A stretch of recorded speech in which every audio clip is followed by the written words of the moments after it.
And the conflict in the Middle East could have ripple effects here at home in the U.S. Scripps News national correspondent Alex Miller joins us now live from New York. And Alex, we've been covering the international relations part of this, the impact on the global community. Obviously, if you're in Israel and Iran, that is a very dangerous situation. But Americans here at home, when it comes to the economy, could also be seeing some impacts, especially now that we're in the summer travel season.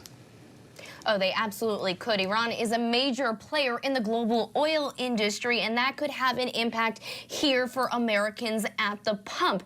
Now, it really does it will be determined rather by what Israel and Iran both choose to do next, but experts tell us if it does start to get better, we will not see those record high prices. The conflict between Israel and Iran now just days in.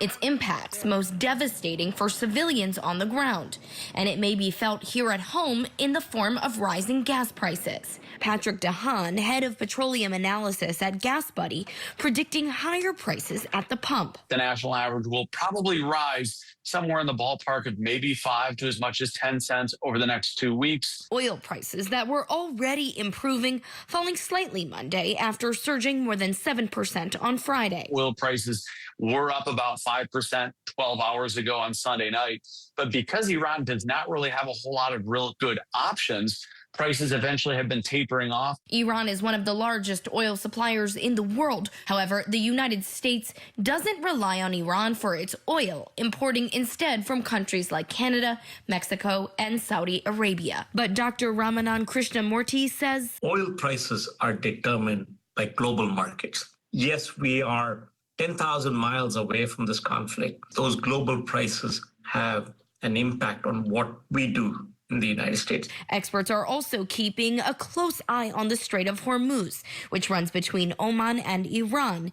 It is responsible for moving 20% of the world's oil. Everything has to pass through this very narrow strait, one side of which is controlled by Iran. And therefore, really any action there can really cut off that supply. But as of now, experts don't see this conflict causing record high prices. This is probably going to be a relatively low impact event. All of this depending on how the conflict plays out. And Andrew, that is a big question right now. How is this conflict going to play out? How long is it going to last? If the conditions begin to improve, of course, as so many are hoping it does, then U.S. consumers could see the prices fall ahead of July 4th. All right, Alex Miller in New York for us. Alex, thank you.